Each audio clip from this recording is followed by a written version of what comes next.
Thank you, lime tree. We love you. Please grow. We will take care of you.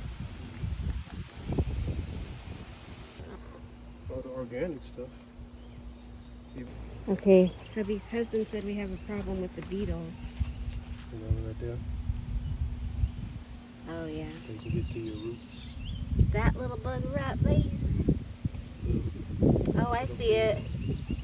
We got these coffee grounds that husband is going to mix with the soil. Here you go, honey.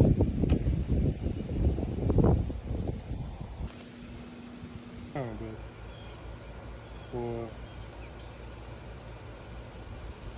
zones 4 through 7 is good for planting in containers. So Zones 7B through 10 for in-ground. So that's the zone we fall in. ooh, we got lucky. Yes, gardener, newbie gardener stuff. Know your zone. Know your zone.